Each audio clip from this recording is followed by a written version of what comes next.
El pasado 2 de junio en la ciudad de Medellín, específicamente en el departamento de Antioquia, en el municipio de Itagüí, ocurrió un hecho histórico. 14 integrantes de estructuras armadas o combos delincuenciales recluidos en la cárcel de Itagüí se sentaron en una misma mesa con el gobierno nacional y allí dieron a conocer su disposición para hacer parte de esa mesa de paz urbana propuesta por el gobierno nacional. Han pasado ya varios meses y nuestra idea hoy en NTM Noticias Telemedellín es hacer un contexto. ¿Qué ha pasado en estos meses y qué se viene ahora? Pero vamos a iniciar precisamente con algunas cifras de qué pasaría entonces y qué pasa, de quiénes estamos hablando, de cuántas estructuras armadas, de cuántos combos hay en Medellín identificados en este momento. Aproximadamente estamos hablando de unos 350 combos quienes estarían conformados por unos 14.000 integrantes.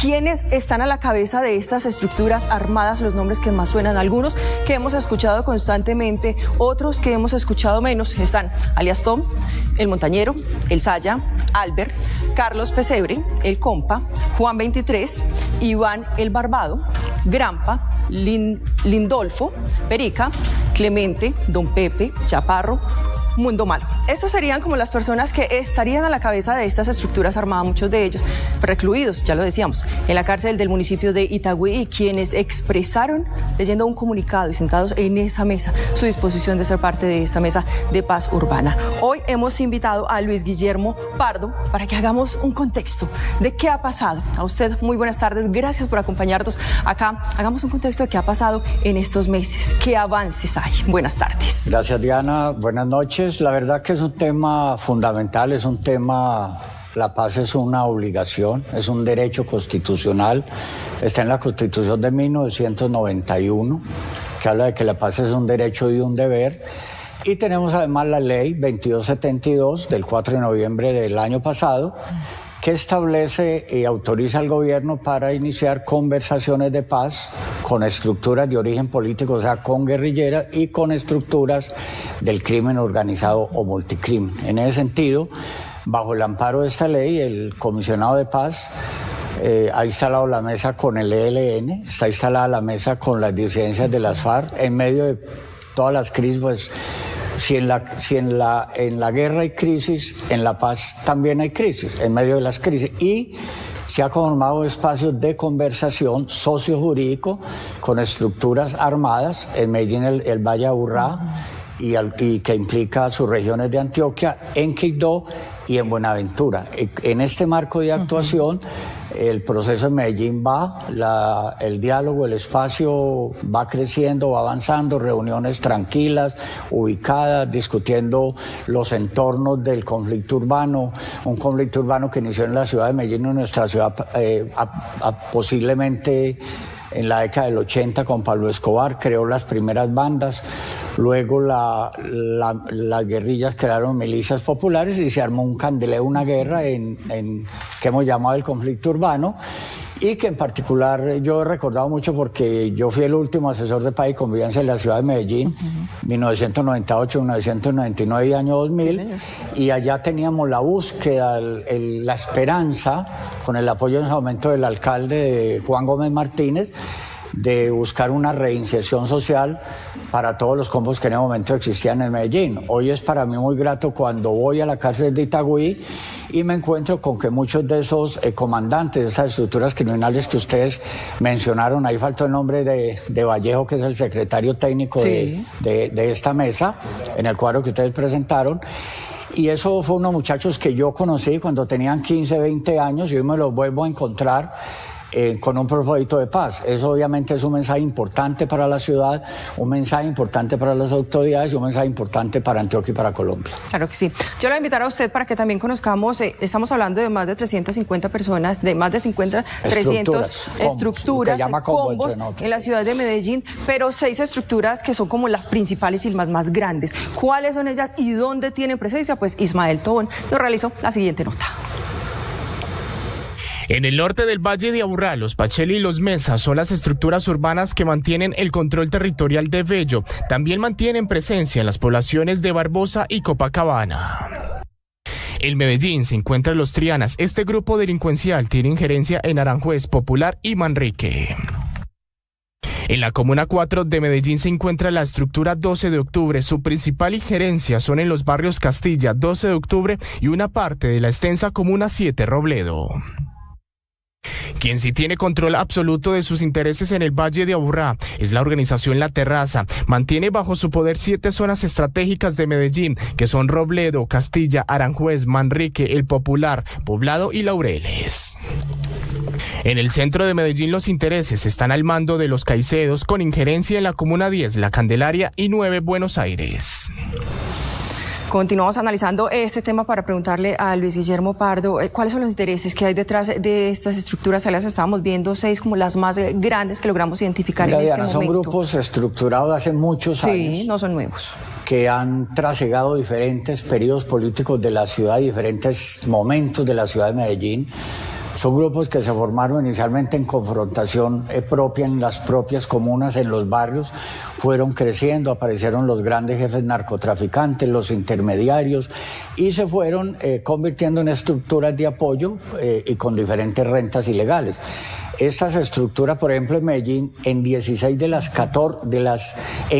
de las 16 comunas tienen presencia estas estructuras y su poder territorial es de tal dimensión que en esos territorios establecen extorsiones, establecen vacunas, establecen el microtráfico, algunas desarrollan falsificación de productos, robos de autopartes, trata de personas. Hay una serie de delitos asociados a estas estructuras que existen no solo en Medellín, por eso el espacio de conversación sociojurídico en Itagüí se llama Itagüí, Medellín y el Valle de Aburrá. ¿Por qué? Porque son estructuras, como dice el informe de Ismael, que tienen presencia en los otros 9 municipios del área metropolitana, e incluso los análisis y la caracterización nos lleva, y esto lo hemos hecho ya desde mi ONG C3, de la cual soy su presidente, tienen presencia en muchas subregiones de Antioquia.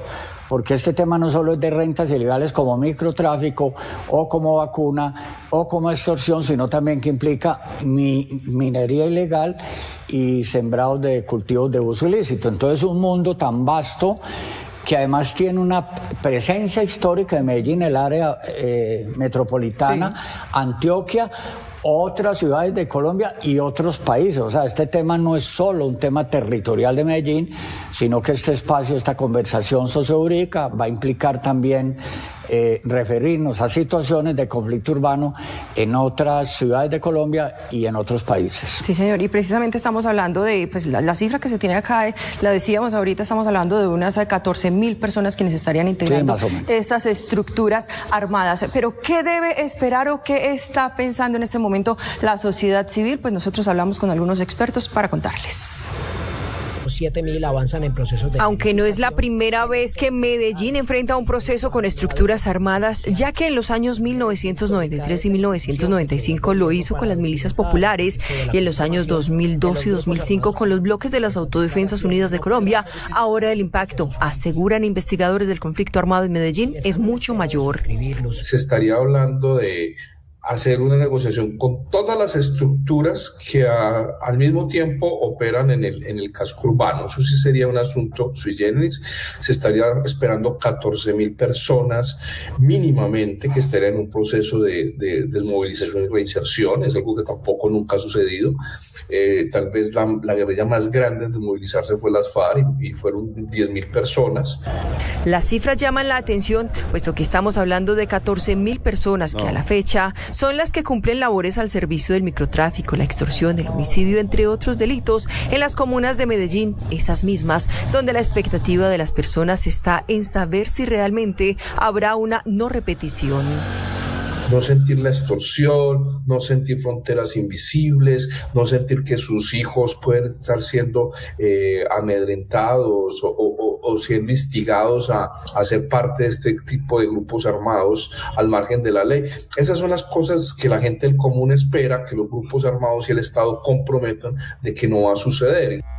Para Carlos Andrés Zapata es claro que el cumplimiento de un acuerdo de paz depende directamente de la voluntad de las estructuras. Sin embargo, asegura, la presencia institucional es clave, de manera que sea posible respetar la soberanía de las comunidades y lograr que el monopolio legítimo de las armas solo sea por parte del Estado y con un enfoque de derechos humanos.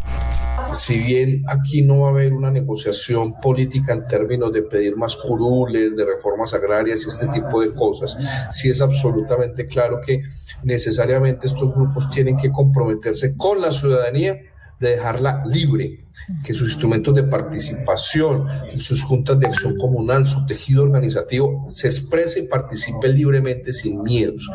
En Medellín, según especialistas del conflicto armado, hacen presencia grandes estructuras o grupos armados organizados como las AUCE y la Oficina, combos delincuenciales y oficinas de cobro. Uno de los aspectos claves y lo que está esperando mucho la ciudadanía es ese aspecto precisamente de la no repetición, no volver al tema de la extorsión, no volver al miedo en los barrios y las comunas, y lo decían, bueno, depende de la voluntad, pero también obviamente del acompañamiento institucional. ¿Cómo Medellín es la primera ciudad de Colombia que se atrevió a buscar solución al conflicto urbano, por eso creó la asesoría de paz y convivencia, que tuvo hubo dos procesos aquí de paz urbana bien importantes. En 1994, con las milicias del pueblo para el pueblo del área metropolitana, y en el 98 con el movimiento independiente revolucionario Mircoar, que eran una especie de milicias urbanas. Y desde la asesoría de paz impulsamos una metodología de mediaciones y pactos de no agresión y convivencia con un enfoque de reinserción social. En ese sentido, la esperanza de Medellín, la esperanza de Antioquia y la esperanza de Colombia, y por qué no otro país del mundo, es que logre excelentes resultados con mucha paciencia, con mucha prudencia, pero también con mucha transparencia. Este espacio de conversación sociojurídico con las estructuras armadas de Medellín, el Valle de Aburrá, y mucho más allá de Medellín, el Valle de Aburrá, sí, que poco a poco van dando resultados de una manera muy objetiva.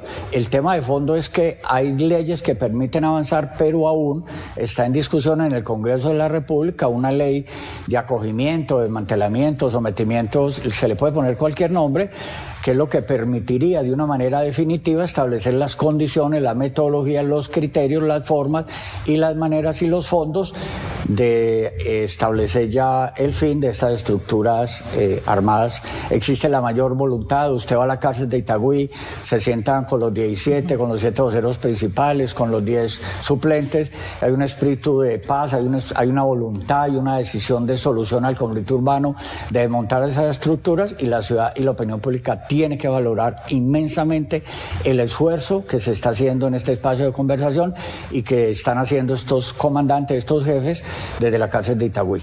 Don Guillermo, sin duda es un proceso que apenas se está iniciando, que es bastante largo, hay mucho camino por recorrer todavía, pero ¿qué sigue ahora? Ya hay establecida una agenda que se dará a conocer en los próximos días. Pues Juliana Montoya nos dejó el siguiente informe. Han pasado poco más de 4 meses desde que se estableció la mesa de negociaciones entre los representantes del gobierno nacional y las estructuras ilegales para alcanzar la paz urbana.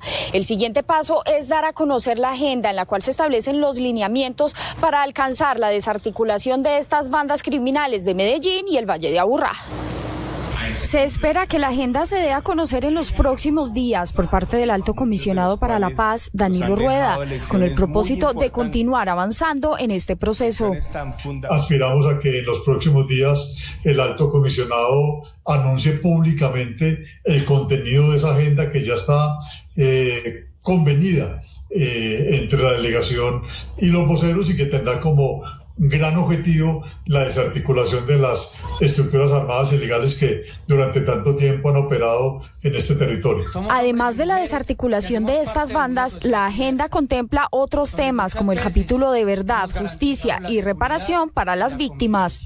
Es un conjunto de temas, de asuntos programáticos, temáticos, que se consideran son prioritarios en aras de avanzar en la paz urbana. Por ejemplo, el tema de las economías ilegales, el tema de justicia restaurativa, todo lo que tiene que ver con el componente de víctimas, verdad, justicia, reparación, no repetición, todo lo que tiene que ver con la intervención social en los territorios y los procesos de inserción de los jóvenes y en general las personas que han hecho parte de estas estructuras. Aunque no se tiene fecha exacta del inicio de la desarticulación de los combos armados en el Valle de Aburrá, la mesa avanza con los primeros acuerdos logrados. De acuerdo con los voceros, se ha logrado una buena recepción por parte de la comunidad para participar del proceso de la paz urbana, gracias además al avance en el Plan Nacional de Participación. Sin embargo, el proceso es lento. Por lo menos una vez al mes, varias organizaciones sociales, académicas y líderes se reúnen para dar su aporte en torno a la paz urbana y hacer parte del proceso. Periódicamente, muchas organizaciones se reúnen, por ejemplo, en la sede de la Pastoral Social, acá de la ciudad de Medellín, organizaciones que asisten con un propósito muy claro de apoyar el proceso de la paz urbana. Hasta ahora, todas las organizaciones han manifestado su voluntad de continuar en la mesa de negociación para alcanzar la paz urbana.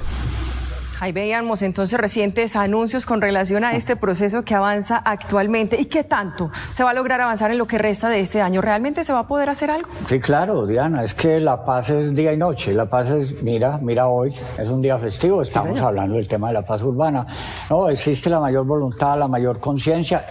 La paz solo se construye, Diana, con paciencia, prudencia, perseverancia y transparencia para que los nuevos mandatarios tengan la absoluta tranquilidad que este es un proceso limpio, es un proceso de cara al país, es un proceso de cara a la ciudad de Medellín, de cara a su historia, de cara a su pasado y que quiere superar una pavorosa guerra que ha azotado nuestra ciudad, que ha dado, entre otras cosas, desde 1985 a la fecha, más de 106.000 asesinatos ha habido en este conflicto urbano en Medellín. Eso es un horror, es más que cualquier guerra civil. Hay plena conciencia, hay plena tranquilidad y hay plena transparencia de que esto es un proceso que le va a servir a Medellín mucho más, le va a servir a Antioquia, le va a servir a Colombia y le va a servir al mundo, por supuesto. Y los interlocutores están dando toda la vocación, toda la decisión para que esto sea de esta manera. Entonces, la agenda, ya Jorge, el coordinador de la comisión, mencionó, hay un acuerdo, una agenda muy sencilla, muy breve, muy esquemática, muy clara, muy contundente, que ya será planteada a la opinión pública en un evento el cual debe contar obviamente con la presencia del Alto Comisionado de Paz. Es lo único que tiene atrasado, pero el resto ya está acordada en la cárcel de Itagüí, firmada, sellada, y eso va a ser la hoja de ruta que nos va a permitir trabajar noviembre, trabajar diciembre, trabajar enero, bla, bla, bla, y el 2024, y lo que sea necesario por la paz total, tanto rural como urbana. Sí, señor. Luis Guillermo Pardo, facilitador de Paz Nacional, gracias infinitas por acompañarnos hoy. Lunes festivo, usted por acá. Con gracias. Mucho cariño, Diana. Gracias y felicitaciones por el enfoque de Telemedellín en términos de ser el canal regional que acompaña la construcción de la paz total en Medellín y en Antioquia. Muy amable. A usted infinitas gracias. 6:22 de la tarde, es momento de hacer una pausa, pero ya volvemos porque tenemos más noticias. Al regreso, los detalles de